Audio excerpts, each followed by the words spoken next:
¿Qué tal, Luis Alberto Iglesias? Buenos días, ¿cómo estás? Pues muy bien, encantado de estar aquí otra semana aprendiendo a defender nuestra trinchera. Qué fundamental, qué grande es esta sección donde aprendemos, son píldoras de conocimiento para defender nuestro patrimonio, nuestros bolsillos y hacerlo crecer. Y en esta ocasión, Luigi, creo que nos traes un libro que es indispensable en la biblioteca, en la estantería de cualquier inversor. Es uno de estos clásicos modernos, en este caso es el que se titula Un paso por delante de Wall Street. Y el autor es Peter Lynch, aunque vamos a dar algunos detalles porque no solamente lo escribió él. De todas formas, es una lectura obligada para cualquier inversor, ya sea de estilo value, de estilo growth, quality, es decir, de las múltiples etiquetas que por ahí se estilan. La editorial que publica esta obra en español en nuestro país, en España, es Deusto. O sea que es un sello, vamos, que ofrece todas las garantías. Hay muchísimos libros sobre inversión, pero yo que a mí sigo de cerca a grandes gestores, todos ellos coinciden en que este libro es fundamental. Pues porque Peter Lynch fue uno de los gestores más extraordinarios, sobre todo por los resultados que obtuvo de la historia de la inversión moderna. Fíjate, en el fondo que gestionó para la casa gestora Fidelity, un fondo que en inglés se llamaba Magellan o Magallanes. De hecho, hay una casa en España que se llama Magallanes, quizá también creo yo que fue así, en honor al fondo de Peter Lynch. Bueno, pues Peter Lynch tuvo rendimientos anuales promedio del 29% ¡Wow! Anual durante 13 años. O sea, es que, fíjate, para saber cuánto es eso, que suena que es cantidad de rentabilidad,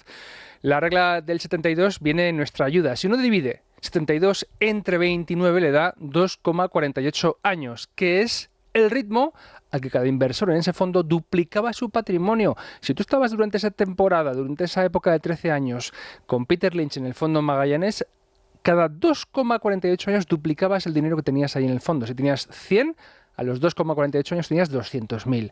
2 años y pico después, 400.000. Es decir, que se hizo rico a la vez que enriquecía a sus partícipes. ¡Qué barbaridad! Y eso a lo largo de 13 años, pues básicamente el que hubiera invertido desde el principio habría multiplicado su patrimonio por más de 5 o 6 veces. El problema es que se da una paradoja que cualquiera que busque Peter Lynch en internet lo va a encontrar enseguida, y es que se dice que la mayoría de los inversores que estuvieron en aquel fondo perdieron dinero. Es decir, que es como, y la paradoja es cómo puede ser que un fondo que renta un 29% cada año durante 13 años y tú resulta que pierdas dinero estando ahí dentro metido, ¿no? Pues vamos a explicarlo porque merece la pena. Todo obedece a lo que se conoce como sesgos del comportamiento. Es decir, es algo muy común. Es el sesgo, es el diferencial de rentabilidad atribuible al puro comportamiento del propio partícipe del fondo de inversión. Es decir, el gestor es muy bueno, el fondo también, pero tú que estás dentro es como si te compras un ticket de autobús para Cuenca, pero te bajas en Trujillo y luego continúas viaje hacia Huelva, y luego, es decir, no, tú tienes que ir a Cuenca directamente y no te bajes hasta que llegues. Déjate tú de historias. La gente se bajaba del fondo cuando el fondo bajaba. Cuando el fondo caía, pues pulsaban el botón rojo y se salían. Cuando el fondo subía, pulsaban el botón verde y entraban de nuevo, con lo cual estaban haciendo justo lo que no hay que hacer, que es la gente se baja cuando venden barato el fondo, cuando ya ha caído, y lo vuelven a comprar caro cuando ya ha subido. Y es lo contrario de lo que hay que hacer. Hay que siempre comprar barato, entrar cuando está abajo y vender si acaso cuando está muy arriba. Con el agravante de que cada vez que pulsas el botón para operar de esta manera, para hacer un poquito, lo que se conoce como trading con el fondo, tradear, que dicen los más modernos, estás pagando comisiones de entrada y salida, si son ETFs, por ejemplo, ¿no? O cuando menos, impuestos a Hacienda. Esto es importante. Es lo que se conoce como market trading, que es algo muy habitual entre los inversores. Entonces, el fondo Magallanes de Peter Lynch nació como una especie de fondo, vamos a decir, incubadora, en el año 63, que estaba disponible para pocos inversores, gente muy especializada, institucionales, clientes especiales de la casa Fidelity. Es decir, que no se abrió al inversor minorista hasta el año 81, 18 años después. Y durante este periodo de incubadora, los rendimientos del Fidelity Magallanes, o Magellan en inglés, fueron espectaculares. Y estos fueron los años en que realmente el fondo brilló. Claro, ¿qué pasa cuando el fondo se abre al particular, al inversor como tú y como yo?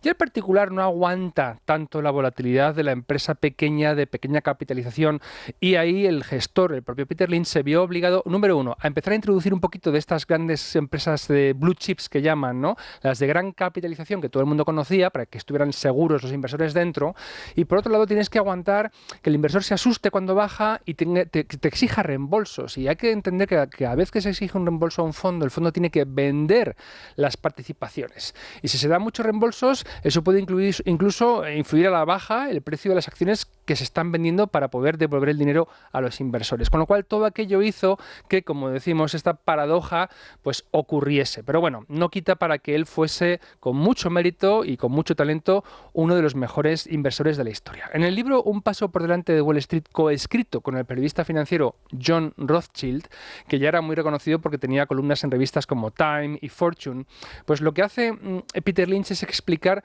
lo que él entiende que debe ser la inversión y además que entiende que puede estar al alcance de cualquiera, no de gente de primerísima liga como es él, ¿no?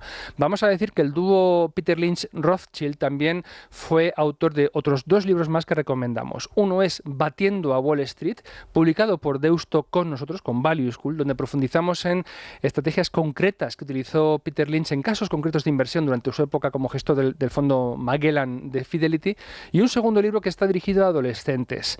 Esto para papás que a veces escriben a Value School. Este es el título de Peter Lynch que podéis regalar a vuestros hijos si queréis que se introduzcan las inversiones. Se llama Aprender a ganar. Y en este caso lo ha publicado en español la colección Baelo. Es un fondo de inversión que publica, comparte lo que ingresa por comisiones, libros para mejorar la cultura financiera de todo el mundo, no solamente de los inversores. Cualquiera de estos libros está disponible en librerías tradicionales y también en Amazon. Peter Lynch insistía en que uno debe invertir solamente en lo que conoce. Esta es una idea que conecta mucho con la del círculo de competencia o el ámbito de competencia, que es como lo explica Warren Buffett. No te metas donde tú poco sabes o nada sabes. Invierte en lo que tú conoces. Peter Lynch animaba a invertir en las propias empresas de las que uno ya es cliente. Es decir, yo voy a coger mi propio ejemplo. A mí un negocio que me gusta mucho es Costco. Es una cadena de supermercados de Estados Unidos que ya está en España. Tenemos uno en Las Rozas, otro en Getafe, por no salir de aquí de la Comunidad de Madrid. Bueno, pues yo veía que es que era una empresa, digo, por Dios, aquí no hace más que entrar gente todo el fin de semana, ves a más gente con unos carros que salen ahí, que se han gastado cientos de euros. Esto tiene que ser una empresa como un pino de grande. Y yo pues compré acciones de Costco que no han hecho más que subir. ¿Por qué? Porque, bueno, conoces que es un buen negocio y te apetece subirte a ese carro. Entonces, Peter Lynch dice que eso no es una mala estrategia para que los pequeñines que sabemos poco de finanzas podamos encontrar buenas acciones en las que invertir. En segundo lugar, él animaba también a buscar empresas que crezcan rápido, es decir, que tengan un potencial de rápido crecimiento. Esto es algo más sofisticado, ¿vale? Pero también la tercera de las claves es que el inversor, nosotros los pequeños, debemos ir siempre a largo plazo. Desaconsejaba el market timing, es decir, entrar y salir rápidamente para arañar un par de euros o un par de dólares a la acción. No, si tú has hecho un poquito la investigación de que sea un buen negocio, súbete a ese tren de riqueza y estate a largo plazo con esa empresa. Estos son 3 grandes lecciones por parte de Peter Lynch, es decir, invierte en aquello que realmente conoces, esto es una regla de oro. Luego, empresas de fuerte crecimiento, importante también. Y luego esta tercera recomendación, que también es clave, que es la de no hacer market timing, no intentar anticiparte al mercado, que es lo que explica lo que comentamos al principio, que muchos de los partícipes de su fondo acabarán perdiendo dinero o no ganando tanto si no hubieran hecho nada. Claro, Peter Lynch invertía en otra liga. Se cuenta también, y esto lo cuenta mucho en Batiendo a Wall Street, que él llegó a tener en cartera, agárrate a la mesa y a la silla, 1.400 empresas en un mismo momento. ¡Qué barbaridad! Tú imagínate cómo se gestionan. Claro, luego lees en el libro Batiendo a Wall Street, que es el otro que recomendamos, que tenía posiciones, digamos, testimoniales. Las llevaba en la cartera para obligarse a estudiarlas, ¿no? Pero claro, esto es una diversificación que un particular como tú, como yo, es imposible que la alcancemos. De hecho, en el libro Batiendo a Wall Street, Peter Lynch confiesa que dejó la gestión porque llegó a estar fuera de la vida de sus hijos y de sus hijas, porque no sabía casi cuándo cumplían años, vamos a decirlo así exageradamente, ¿no? A este libro tan famoso, Un paso por delante de Wall Street, se le hacen algunas críticas. Primero, que Peter Lynch disfrutó de una época muy particular para las acciones, para la renta variable en Estados Unidos, donde los mercados no eran quizá tan eficientes como hoy en día. Date cuenta de que hoy, con los algoritmos de la gestión pasiva, las ineficiencias, esos diamantes en bruto, cuesta muchísimo encontrarlos. mercados, encima en mercados tan explotados como Estados Unidos. En la época de Peter Lynch esto no era así y él tuvo unos años de oro para hacerlo, donde un gestor de talento como era él, como lo sigue siendo porque no ha muerto, pues pudo alcanzar esas rentabilidades históricas. En segundo lugar, por esto no debemos hacer tanto, debemos pensar que las circunstancias de Peter Lynch sean repetibles. Es un libro que se va a enfocar en el pasado, en lo que ya ocurrió y que, como sabemos, no indica que el futuro o nuestro presente vaya a tener por qué ser igual. Con lo cual, tomemos todo esto con un granito de sal, como dicen en inglés. Y por supuesto, él acertó con la selección de negocios que le hicieron alcanzar esas rentabilidades. Nada dice que un lector del libro que siga estos consejos vaya a tener el mismo éxito. Es un libro que nos va a dar un poco más de cultura inversora, pero desde luego jamás, ni en este ni en ningún otro, debe acudir un lector a buscar la fórmula para tener éxito en la bolsa, porque esa fórmula no existe. Eso sería, digamos, evocar esa bola de cristal que todos los gestores que se entrevistan en el Tu Dinero Nunca Duerme con nosotros dicen que es que no existe. Entonces, como conclusión, yo diría que es un libro que es una muy buena iniciación a la inversión en renta variable, a la inversión en bolsa específicamente con casos de Estados Unidos. Y dos, anima a que uno invierta solamente en aquello que conoce bien. Yo he contado mi ejemplo, aquí todos podemos tener lo nuestro. Te diré notas biográficas de Peter Lynch de la actualidad. Como digo, ya no gestiona profesionalmente, aunque gestiona su propia cartera de inversión y se dedica a la filantropía. Es una persona que se hizo tremendamente rica y con su mujer fallecida, él es viudo, hicieron fundaciones en las que apoyan diversas entidades, diversas causas benéficas, vamos a decirlo así. Y él sigue siendo muy cercano a la divulgación financiera. Participa en conferencias, le invitan a actos públicos, ofrece entrevistas. Es una persona bastante accesible. Tanto el equipo de Magallanes Value Investors como el equipo de Azvalor, que son patrocinadores de nuestro programa Tu Dinero Nunca Duerme, sé que se han reunido en persona con Peter Lynch en sus oficinas, han publicado en sus redes sociales fotografías con el gran maestro de los inversores, en fin, que es una persona muy, muy entrañable. Muy entrañable, muy cercana y un gran maestro del que se puede aprender muchísimo a través de sus libros, admirado por grandísimos gestores en activo. Así que este libro fundamental para seguir profundizando en el conocimiento